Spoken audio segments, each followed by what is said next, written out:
किसी गांव में एक सेठ कंजूस जी रहते थे। उनके पास बहुत धन था, कोई कमी नहीं थी। अच्छा खासा जीवन चल रहा था, लेकिन फिर भी सेठ जी बहुत कंजूस स्वभाव वाले व्यक्ति थे।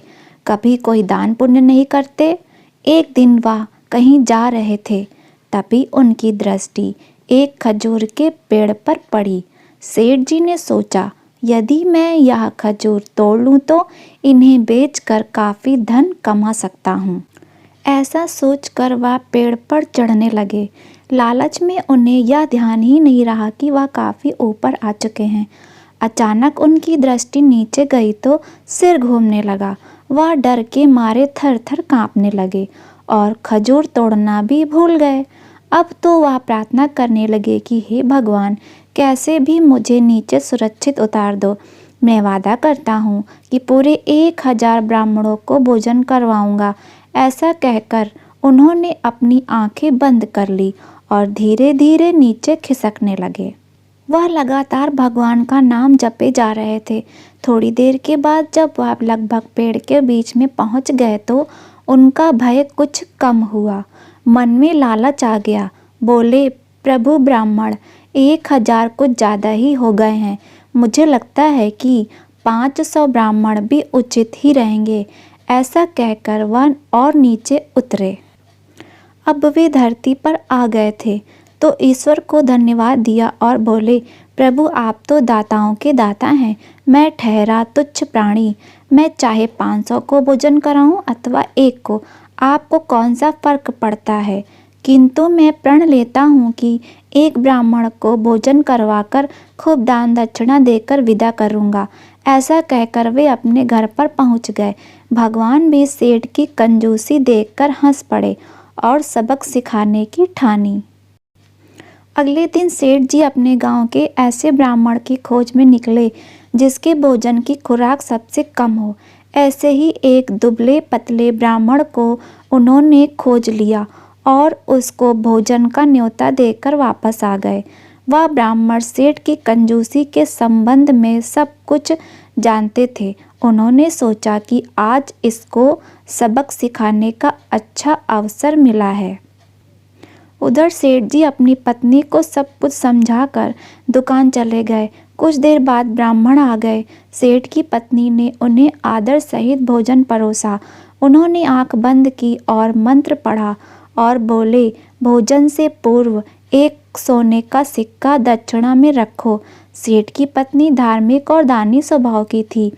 वह तुरंत गई और अलमारी से 1 सोने का सिक्का लेकर उन्हें दक्षिणा में दे दिया। इसके बाद ब्राह्मण देवता ने भोजन किया और चलते समय सेठ की पत्नी से बोले कि अब हम चलते हैं। तुम एक संस्कारी गृहिणी हो। मैं तुम्हें आशीर्वाद देता हूँ कि तुम्हारा घर धन धान्य से भरा रहेगा। तुम्हारी तथा तुम्हारे पति की दीर्घायु हेतु मैं काशी जाकर अनुष्ठान करूँगा। अब मैं चलता हूँ। अनुष्ठान की बात सुनकर सेठ की पत्नी ने स्वेच्छा से अपनी ओर से उन्हें 5 सोने के सिक्के और भेंट कर दिए। ब्राह्मण प्रसन्न होकर चले गए, लेकिन उन्हें इस बात का ज्ञान था कि जब सेठ को सोने के सिक्कों के बारे में पता चलेगा तो वह सीधे उनके घर पहुंचेगा। इसलिए उन ब्राह्मण ने अपनी पत्नी को अपनी योजना के बारे में बताया। शाम को जब कंजूस सेठ जी घर पहुंचे और उन्हें यह पता चला कि ब्राह्मण को उनकी पत्नी ने पूरे 6 सोने के सिक्के दे दिए हैं, तो क्रोध में भरकर वह ब्राह्मण के घर पहुंचे और बाहर से ही शोर मचाते हुए अपने सोने के सिक्के वापस मांगने लगे। उनका ऐसा करना था कि योजना के अनुसार ब्राह्मण की पत्नी बाहर आई और उनसे बोली, तुम्हारे ही घर का भोजन करने के बाद मेरे पति की तबीयत बिगड़ गई है। वह अपनी आखिरी सांसें गिन रहे हैं। और ऐसा कहकर वह जोर जोर से शोर मचाते हुए रोने लगी। ये देखकर तो सेठ जी घबरा गए। ब्राह्मण की पत्नी ने रोते हुए कहा कि यदि मेरे पति को कुछ हुआ तो तुम्ही को भुगतना पड़ेगा। ऐसा कहकर वह जोर से रोने लगी। इससे पहले कि लोग वहां पे इकट्ठा होते, सेठ जी ने अपनी जेब से धन से भरी पोटली उसे देते हुए कहा कि बहन, ये धन रख लो और अपने पति का उपचार किसी अच्छे वैद्य से करा लेना। और ऐसा कहकर अपनी जान छुड़ाकर वहां से भाग गए। ब्राह्मण तथा उनकी पत्नी की योजना सफल हो चुकी थी। सेठ जी का दांव उल्टा पड़ गया। अगले दिन वह ब्राह्मण तथा उनकी पत्नी सेठ जी के घर पहुंचे तथा सोने के सिक्के वापस करते हुए उन्हें सारी बातें बता दी। सेठ जी को अपनी गलती की सजा मिल चुकी थी। उन्हें अपने मन में बड़ी ग्लानि हुई। वे ब्राह्मण से बोले, महाराज, मुझसे भगवान से झूठ बोलने का अपराध हुआ है। आप ही बताएं कि मैं इसका पश्चाताप कैसे करूं।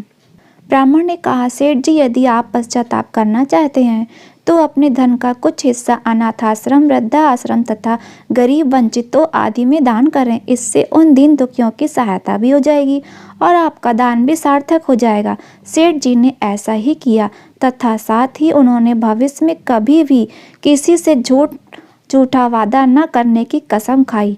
इस तरह भगवान ने उन्हें एक अच्छा सबक सिखा दिया था।